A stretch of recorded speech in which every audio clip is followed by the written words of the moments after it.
A'udzu billahi minasy syaithanir rajim. Bismillahirrahmanirrahim. Assalamualaikum warahmatullahi wabarakatuh.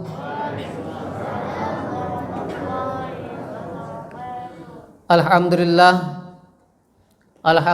nahmaduhu wa nasta'inuhu wa nastaghfiruh wa na'udzu billahi min sururi anfusina wa min sayyiati a'malina. May yahdihillahu fala mudilla lahu wa may yudlilhu fala hadiyalah. Asyhadu an la ilaha illallah wahdahu la syarikalah wa asyhadu anna sayyidana Muhammadan abduhu wa rasuluhu la nabiyya ba'dah.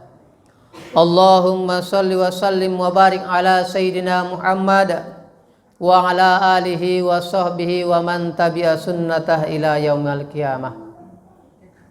Ayyuhal muslimun, jamaah tarawih yang dirahmati Allah Subhanahu wa taala. Mengawali ibadah kita kali ini, marilah sama-sama kita bersyukur kehadirat Allah Subhanahu wa taala atas segala nikmat yang masih diizinkannya untuk kita pakai. Kita bersyukur kehadirat Allah Subhanahu wa taala, Bapak dan Ibu yang dirahmati Allah Subhanahu wa taala. Doa-doa kita masih dijabah oleh Allah sampai saat ini. Karena Bapak dan Ibu yang dirahmati Allah Subhanahu wa taala, pada 2 bulan yang lalu kita sudah bermohon kepada Allah yang diajarkan baginda Nabi kita Muhammad sallallahu alaihi wasallam. Allahumma barik lana fi Rajab wa Sya'ban wa ballighna Ramadan. Ya Allah, berikan kami keberkahan pada bulan Rajab dan bulan Sya'ban, dan sampaikan kami kepada bulan suci Ramadan. Doa kita Bapak dan Ibu sudah dijabah oleh Allah pada saat ini. Bapak dan Ibu yang dirahmati Allah Subhanahu wa taala, doa kita sudah dijabah. Sekarang Bapak dan Ibu yang dirahmati Allah Subhanahu wa taala, apa yang akan kita buat pada bulan suci Ramadan ini? Kita sudah bermohon kepada Allah dan diijabah oleh Allah. Apa yang akan kita buat? Mari sama-sama kita luruskan niat kembali Bapak dan Ibu yang dirahmati Allah Subhanahu wa taala. Kita isi ibadah kita pada bulan suci Ramadan ini. Kita isi kembali dengan ibadah-ibadah yang suci. Kita hidupkan malam-malam Ramadan di samping kita melaksanakan ibadah saum yang kewajiban kita sebagai umat Islam yang baik. Salawat beringkat salam kepada Nabi kita Muhammad sallallahu alaihi wasallam. Allahumma shalli ala sayyidina Muhammad wa ala ali sayyidina Muhammad. Bapak dan Ibu yang dirahmati Allah Subhanahu wa taala, kita adalah umat yang sangat dimuliakan oleh baginda alam kita. Kita adalah umat yang sangat dicintai oleh baginda alam kita. Buktinya Bapak dan Ibu yang dirahmati Allah Subhanahu wa taala, ketika Nabi kita Muhammad sallallahu alaihi wasallam mau dipanggil oleh Allah menghadap sakaratnya, yang diingatnya Bapak dan Ibu yang dirahmati Allah Subhanahu wa taala bukan keluarganya. Yang diingatnya kita Bapak dan Ibu yang dirahmati Allah Subhanahu wa taala, umatku, bagaimana umatku di akhir zaman nanti? Bagaimana umatku setelah aku tiada? Bapak dan Ibu yang dirahmati Allah, bukti cinta kita kepada Nabi kita Muhammad sallallahu alaihi wasallam, perbanyaklah bersolawat. Man shalla alaiya salatan sallallahu alaihi biha asran. Kata Nabi sallallahu alaihi wasallam, siapa yang bersolawat kepadaku 1 kali, Allah membalasnya dengan 10 kali. Allah naikkan derajatnya 10 tingkat. Allah hapuskan dosanya 10 macam dosa. 1 solawat Bapak dan Ibu. Dalam 5 menit berapa kali kita bisa baca solawat? Di waktu kita yang sangat senggang, apalagi bulan suci Ramadan. Mungkin kegiatan kita tidak banyak, hanya duduk. Mungkin ada yang berpikir baca Al-Quran, berzikir. Kita iringi dengan solawat. Mudah-mudahan hadirin yang dirahmati Allah Subhanahu wa taala, Kita yang hadir pada malam yang sangat mulia ini, marilah sama-sama kita tanda bukti cinta kita kepada Nabi kita Muhammad SAW. Marilah kita memperbanyak bacaan salawat. Allahumma salli ala Sayyidina Muhammad wa ala ali Sayyidina Muhammad. Bapak dan Ibu yang dirahmati Allah Subhanahu wa taala, tema kita pada malam yang berbahagia ini yaitu keutamaan sholat 5 waktu dan keuzurannya. Bapak dan Ibu yang dirahmati Allah Subhanahu wa taala, Allah Subhanahu wa taala menyampaikan dalam Al-Qur'an, A'udzubillahi minasyaitonir rajim. Bismillahirrahmanirrahim. Aqimus shalah wa atuz zakah warka'u ma'ar raki'in. Dirikanlah salat, tunaikanlah zakat, dan rukulah kamu bersama orang-orang yang ruku. Dalilnya hadirin yang dirahmati Allah Subhanahu wa taala, kewajiban kita untuk melaksanakan sholat berjamaah. Rukulah kamu beserta orang-orang yang ruku. Hadirin yang dirahmati Allah Subhanahu wa taala, banyak keistimewaan yang disampaikan oleh Nabi kita Muhammad SAW bagi orang-orang yang mau melaksanakan ibadah yang namanya sholat berjamaah. Apa saja hadirin yang dirahmati Allah Subhanahu wa taala? Keutamaan kepada orang yang melaksanakan ibadah ataupun sholat berjamaah tepat waktu. Yang pertama hadirin yang dirahmati Allah Subhanahu wa taala, Allah akan menghilangkan kesusahan dalam segala urusannya menghadapi kehidupan. Coba dibuktikan hadirin yang dirahmati Allah Subhanahu wa taala. Setiap waktu kita jalan ke masjid untuk melaksanakan ibadah sholat berjamaah bersama, adakah dalam pikiran kita perubahan? Coba kita tes hadirin yang dirahmati Allah Subhanahu wa taala. Yang pastinya hadirin yang dirahmati Allah Subhanahu wa taala, ketika kita melaksanakan ibadah sholat berjamaah, kita akan jumpa dengan saudara-saudara kita. Minimal tegur sapa Bapak dan Ibu, hati kita akan tenang.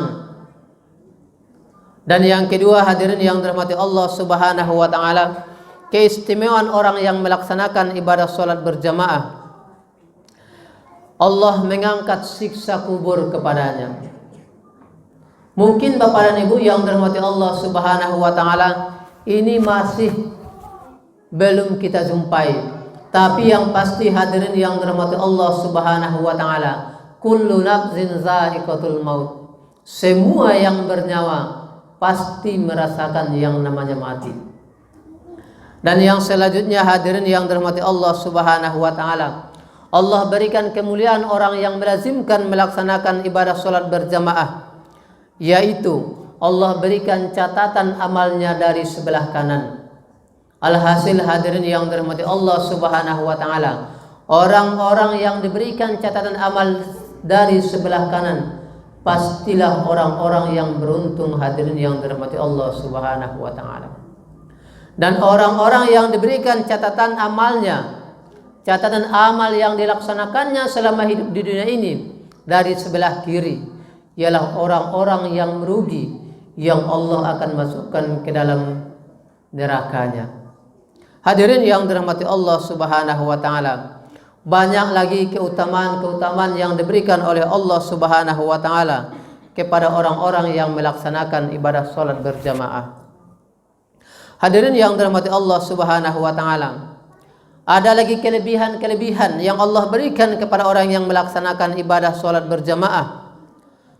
Allah berikan derajat salat yang berjamaah itu 27 derajat dari salat sendirian. Hadis Nabi sallallahu alaihi wasallam yang diriwayatkan oleh Bukhari Muslim, as-salatu jamaah afdalu min salatiz faz bi 27 darajah. Nabi sallallahu alaihi wasallam menyampaikan kepada umatnya untuk melaksanakan ibadah salat berjamaah. Satu kali kita melaksanakan ibadah salat sekali di masjid dalam keadaan berjamaah, akan mendapat 20 derajat dibanding kita sholat sendirian, baik ia di masjid walaupun di rumah kita sendiri. Hadirin yang dirahmati Allah Subhanahu wa taala. Kemudian Bapak dan Ibu yang dirahmati Allah Subhanahu wa taala, di dalam melaksanakan ibadah sholat berjamaah ini, Allah Subhanahu wa taala berikan ganjaran juga kepada orang yang melangkah dari rumahnya dengan niat melaksanakan ibadah sholat berjamaah. Bapak dan Ibu yang dirahmati Allah Subhanahu wa taala, langkah demi langkah yang kita alunkan dari rumah masing-masing Bapak dan Ibu sudah dinilai oleh Allah Subhanahu wa taala sebagai pahala. Langkah yang pertama, hadirin yang dirahmati Allah Subhanahu wa taala, sesuai yang diriwayatkan oleh Imam Ahmad, katanya hadirin yang dirahmati Allah Subhanahu wa taala, ketika umat Islam itu melangkahkan kakinya dari tempatnya masing-masing menuju masjid yang mulia, menuju musola yang mulia, langkah pertama Allah berikan ampunan kepadanya, penghapusan dosa. Kemudian hadirin yang dirahmati Allah Subhanahu wa taala, sisa dari langkah tersebut Allah berikan yang namanya kebaikan demi kebaikan. Begitu juga pulangnya hadirin yang dirahmati Allah Subhanahu wa taala. Jadi Bapak dan Ibu yang dirahmati Allah Subhanahu wa taala, kita ada kesibukan di rumah ataupun di tempat kerja, mari sama-sama kita berniat untuk melangkahkan kaki ke masjid. Karena hadirin yang dirahmati Allah Subhanahu wa taala, niat dari kita, langkah yang kita langkahkan sudah dinilai ibadah oleh Allah Subhanahu wa taala. Walaupun Bapak dan Ibu yang dirahmati Allah Subhanahu wa taala, kita terlambat sampai ke masjid, sehingga hadirin yang dirahmati Allah Subhanahu wa taala, kita hanya mendapat terakhir rakaat dari salat tersebut. Bahkan hadirin yang dirahmati Allah Subhanahu wa taala, langkah kita akan menuju masjid itu, walaupun orang sudah selesai melaksanakan ibadah sholat berjamaah, kita masih mendapatkan imbalan pahala dari Allah Subhanahu wa taala. Bapak dan Ibu yang dirahmati Allah Subhanahu wa taala, dan juga dalam beberapa hadis disampaikan oleh Nabi sallallahu alaihi wasallam bahwasanya orang yang melaksanakan ibadah sholat subuh Bapak dan Ibu yang dirahmati Allah Subhanahu wa taala, pahala yang paling besar di dalam melaksanakan ibadah sholat berjamaah. Nabi sallallahu alaihi wasallam dalam sebuah hadis menyampaikan, orang yang melaksanakan ibadah sholat subuh secara berjamaah mendapat imbalan banding pahalanya 119 derajat Bapak dan Ibu. Kita sholat sendiri satu kali dan sholat berjamaah sholat subuh sama bandingannya dengan 119 kali kita sholat sendiri di rumah.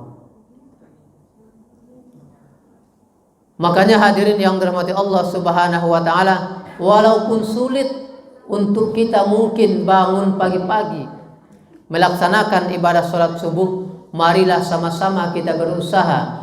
Mari sama-sama kita berniat dengan ikhlas. Mudah-mudahan Allah Subhanahu wa taala mudahkan kepada kita.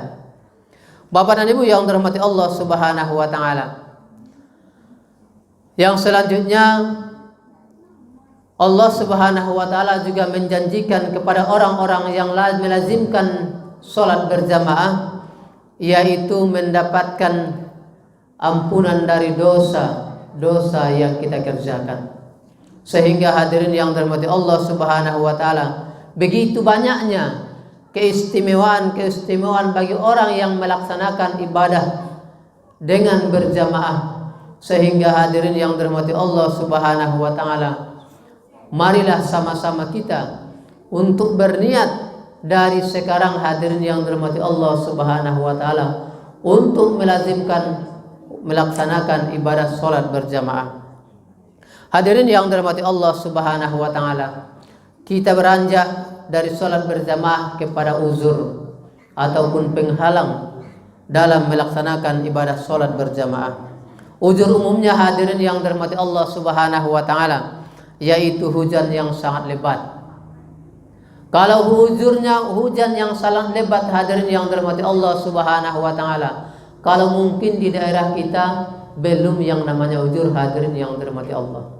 Kita masih ada mantel, kita masih bisa pakai payung, sehingga hadirin yang dirahmati Allah Subhanahu wa taala, kita masih diwajibkan ataupun disuruh untuk melaksanakan ibadah sholat berjamaah. Dan yang kedua hadirin yang dirahmati Allah Subhanahu wa taala, angin yang sangat kencang sehingga membahayakan ketika kita berangkat melaksanakan ibadah sholat berjamaah. Dan yang selanjutnya hadirin yang dirahmati Allah Subhanahu wa taala, cuaca yang ekstrim, bisa sangat panas, bisa sangat dingin. Dan yang terakhir hadirin yang dirahmati Allah Subhanahu wa taala,